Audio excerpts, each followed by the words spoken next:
Congress is keeping up with its COVID origins investigation, and our next guest says he has discovered that government officials from more than a dozen agencies knew that the Wuhan Institute of Virology was trying to create a virus similar to COVID-19 back in 2018. Let's bring in Republican Kentucky Senator Rand Paul. So you've got an op-ed on FoxNews.com in which you write in part, Senator, how vast was the great COVID cover-up? Well, my investigation has recently discovered government officials from 15 federal agencies knew in 2018 that the Wuhan Institute of Virology was trying to create a coronavirus like COVID-19.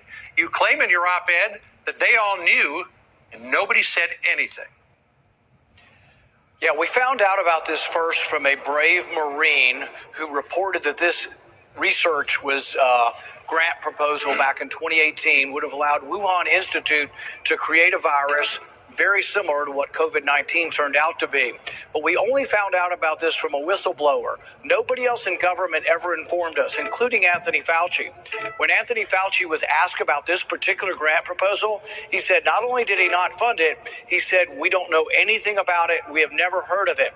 What we have discovered now, and we're releasing for the first time today, 15 agencies knew about this, and the original proposal, NIH and Anthony Fauci's NIAID were on the proposal. They weren't just aware of the proposal, they were involved in the proposal, and that was to create a virus that looks a lot like COVID-19 and may well have been COVID-19.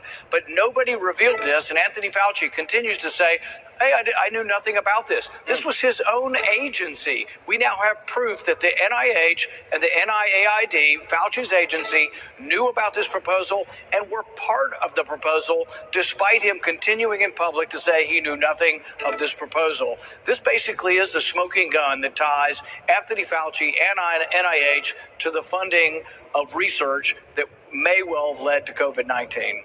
A name that comes up in all of this is that of Peter Daszak, the head of the EcoHealth Alliance. He is going to be testifying before Brad Wenstrup's committee in the House on May the 1st.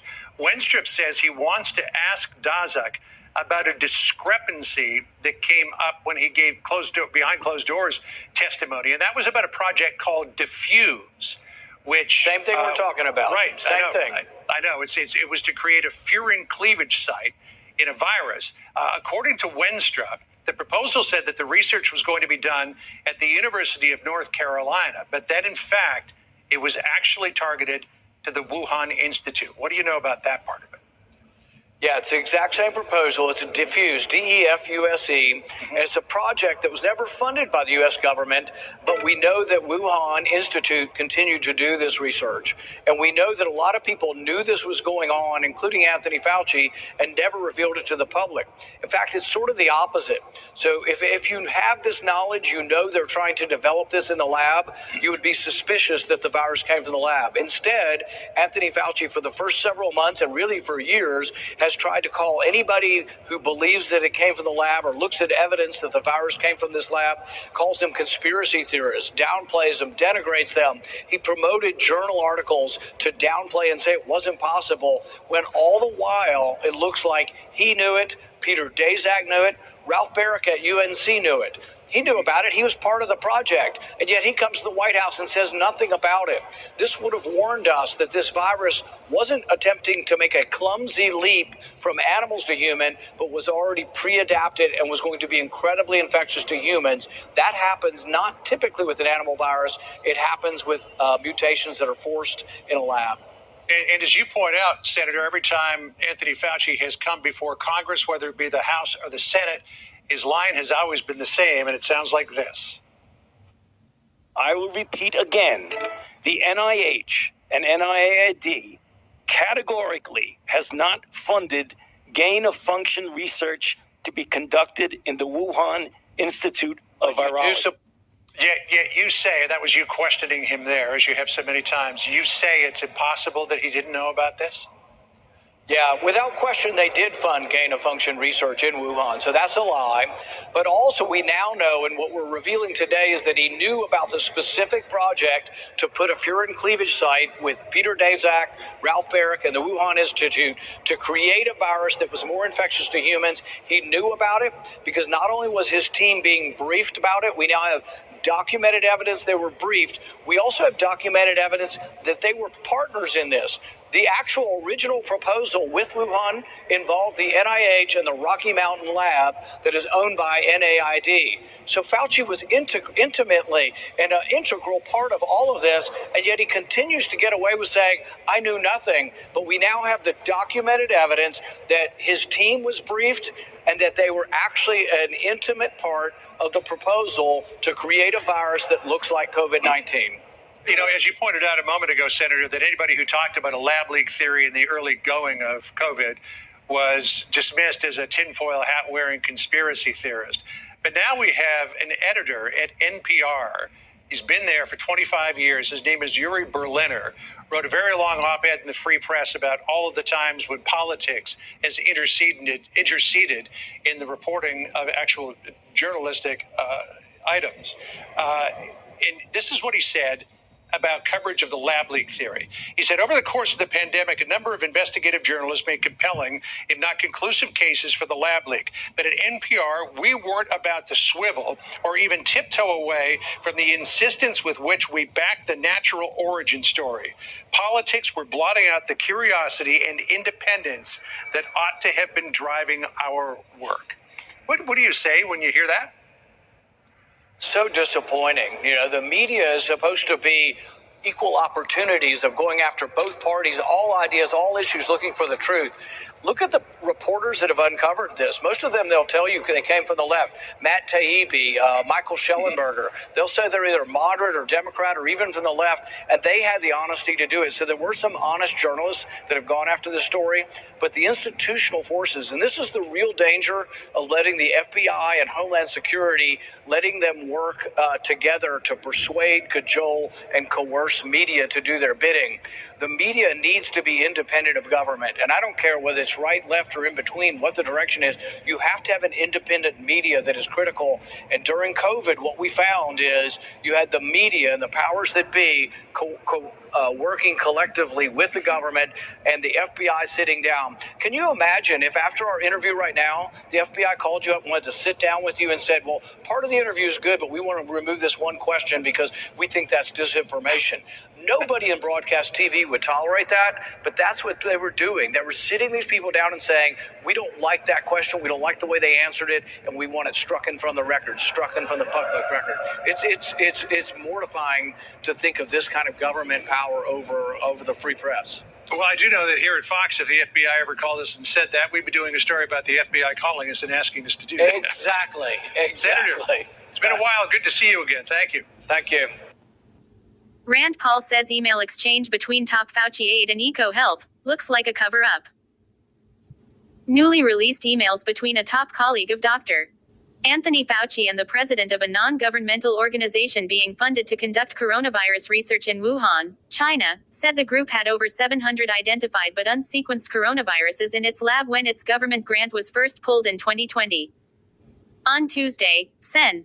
Rand Paul, RKY, highlighted a series of email exchanges between Fauci's top advisor, David Morans, and EcoHealth Alliance president Dr. Peter Daszak that showed Daszak feared permanently losing government funding. An April 2020 email from Morans alleged that Fauci was fully aware and involved in some sort of damage control, possibly to help keep EcoHealth from losing its federal grant.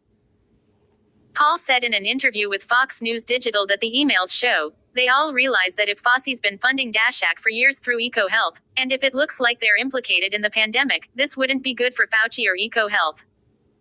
High-ranking Fauci advisor used personal email to avoid FOIA requests, discuss COVID origin.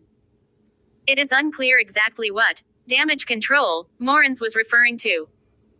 In April 2020, the Trump administration and the National Institute of Health (NIH) ended EcoHealth's grant, but that decision was reversed, and they still get funding to this day.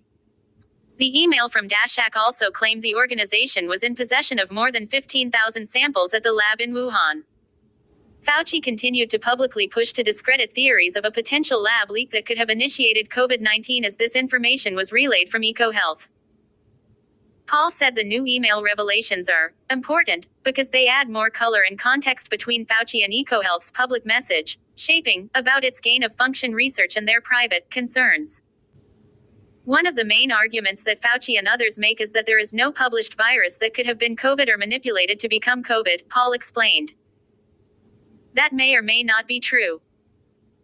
But the thing is that if there were 600 or 700 of these that are in the library or waiting to be sequenced, there's a possibility COVID-19 was one of those, or something similar to COVID-19 was one of the viruses and was manipulated in the lab, Paul said, referring to the 700 unknown viruses Daszak referenced in the emails. It's important that as this information comes out, we find out all of the things that was known at that time, Paul said, adding that in private, Fauci was very concerned about gain-of-function research in Wuhan.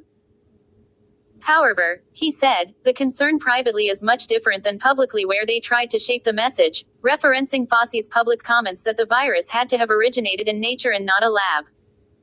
To a lot of us looking at it, it looks like a cover-up, Paul said.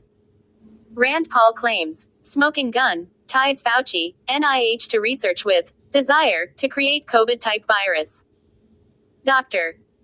Anthony Fauci, then director of the National Institute of Allergy and Infectious Diseases, attends a White House press briefing to speak about the coronavirus on Tuesday, November 22, 2022. It is unclear whether Morans is still employed with NIH. Paul said his office has made several attempts to learn his employment status, but NIH has not given him a response. In an April 12 press release, EcoHealth responded to news reports on emails apparently obtained via a whistleblower and released by the House Select Subcommittee on the Coronavirus Pandemic, claiming that any allegations that communications between EcoHealth and NIH were inappropriate or part of a cover-up are false. Included in those tranches of emails were the ones Paul pointed to on Tuesday. They show clearly that EcoHealth Alliance was appropriately communicating with senior staff at the NIH, or who formerly worked at NIH, to try to identify ways to reinstate a grant that had been terminated unexpectedly and arbitrarily, then suspended with onerous conditions, EcoHealth said in a statement. The grant was subsequently reinstated by NIH, and EcoHealth Alliance is currently working under this grant to conduct critical scientific research to prevent future pandemics, it said. On April 16, the Select Subcommittee Chairman Rep. Brad Wenstrup, R. Ohio, subpoenaed Morans for additional correspondence related to COVID-19 from Morans' personal Gmail account, alleging he used the private account to evade FOIA laws. Dr. David Morans purposefully evaded FOIA laws to give his best friend, EcoHealth Alliance President Dr. Peter Daszak non-public, internal information that had the potential to undermine the operations of the United States government. This is not only highly concerning, but it is also likely illegal, Wenstrup said in a press release. The subpoena for Dr. Morans' personal email communication will ensure that the truth about this federal records violation is brought to light, he said. Morans has agreed to testify in front of the Select Subcommittee at a public hearing later this year, the press release said. The NIH, EcoHealth, Fauci, Daszak and Morans did not respond to Fox News Digital's requests for comment. As you leave the page, don't forget to hit the like bell and subscribe to the channel if you haven't done so as yet. Thank you for watching.